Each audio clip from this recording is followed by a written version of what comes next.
Hello and welcome to the Arkansas Weather Blog. We are your ticket to big weather events. And boy, I tell you what, the weekend was just incredible. Well below average temperatures. We talk about average all the time. So what in the world is average here in Arkansas? We're going into right now, I'm recording this Sunday, July 20th.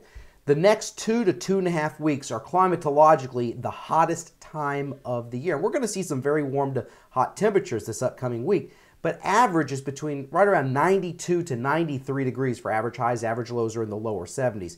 So we're going to go up towards average, maybe even at times a little bit above the average. But I'm already looking towards next week, the week of July 27th, 28th. That week, there's yet another big push of cool air. I don't think it's going to be quite as strong as the one we just experienced, but it's the trend all summer where we see a burst of heat and then it just gets shut down. Cool air comes in from the north, and that's been the pattern all summer. But we are going to warm up this week, and then I'm already seeing signs of a cool down. And when I'm showing you what you see right now, I know it looks just like a bunch of lines and colors, but we're looking at what's called 500 millibars. This is a fantastic tool that I use, a product here with all the different computer models. It really helps forecast and see what's going on with our pattern, our weather pattern, and the storm systems. First of all, you have to see what time it is, and it's just off your screen. This is Monday, and if you see this black line right here, the circle, that's an area of high pressure aloft at the jet stream level. So you're getting all the storm systems diverted up and around that. Remember, there's clockwise flow up and over that. So you're getting this ridge. It's very hot underneath it, and some of that hot air is nosing into Arkansas. In the meantime, again, that storm track has gone up towards the north. Let me click here. And you can see that area of high pressure begins to retreat. Notice how it goes out to the Four Corners into the Rocky Mountains. This is Wednesday, and here's Wednesday at 7 p.m. Notice the center of the high is here, and now you're getting more of a northerly flow. There's going to be a frontal boundary coming in on Thursday, Wednesday night and Thursday, and that's going to bring in some showers and thunderstorms, but then the ridge should build back a little bit. You see how it noses back into Arkansas? It kind of expands this by the end of this week. Right, I'll just stop this right there. This is Friday evening. Notice how that ridge expands. So we get that front to come in, then it retreats back towards the north. That ridge expands, exerts its influence, and kind of puts a lid on thunderstorm development. In the meantime, you see this right here, and you see this trough. It's going to dig into this area, and again, the heat wave, where this big ridge of high pressure is in place, is going to retreat towards the west, and the trough is going to dig down into the eastern United States, and that will release cold air out of Canada. Let's go straight to next week. See that trough? I should have just moved my picture out of the way. Now I'm in the way, and I can't move that, can I? Nope. Anyway, so this is next Monday. Notice how that hot ridge of high pressure has moved on off towards the western United States. So they're going to more drought conditions. There's the trough, and it's a strong one, centered over here in the lakes, northwesterly wind flow aloft. It's going to drive a frontal boundary into the state. Lo and behold, we are going to see cool temperatures again. That heat will get moved off towards the west. Now, let me see here what I want to do.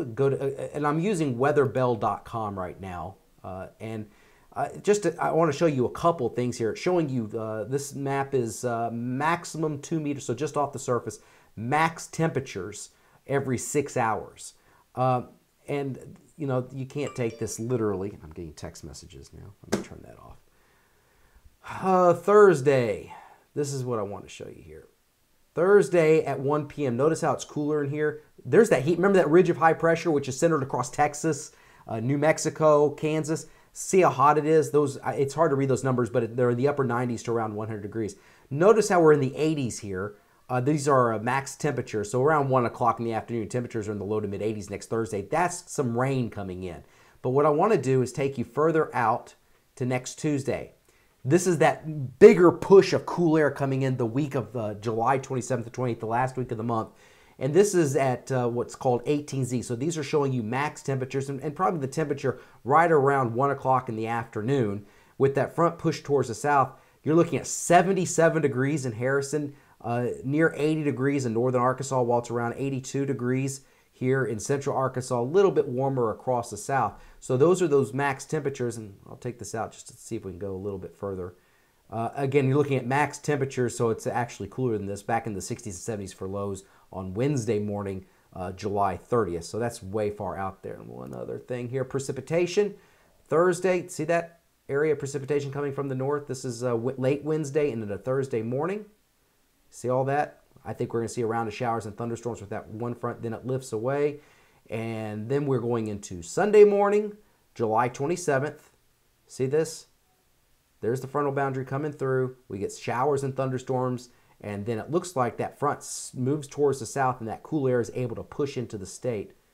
Yeah, this is next Wednesday. So that frontal boundary, you can already see the precipitation lining up right in this area by Wednesday, July 30th.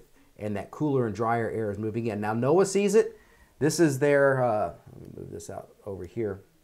This is their 8 to 14 day outlook, showing a very good chance for below to much below average temperatures across a good deal of the Great Lakes, the Ohio River Valley. And that does extend into the Mid-South, into Arkansas. And this is valid July 28th through August 3rd. So if you were to, I'm recording this on July 20th, if July all of a sudden ended today, it would be it would be the shortest July ever. But it would be in the top 10 coolest Julys by average low temperature, by average high temperature, and by average monthly temperature. And with what's coming this week, it's going to hold temperatures close to average, maybe a little bit above for the up and coming week. But then as we close out July, we're going to have a run at those records because I think we're going to go below average. We're going to try to get back into the top 10. So we'll see how this all plays out. But it's the story of the summer. You get a burst of heat, and then it just gets knocked down. Knocked down. Get out of here, heat. It's bad if you want to be by the pool or at the lake. Anyway, so that's what I'm looking at over the next 2 weeks. So if you want some pool or lake weather, I think this is going to be the week to do that. Thanks for coming here to the Arkansas Weather Blog. We are your ticket to big weather events.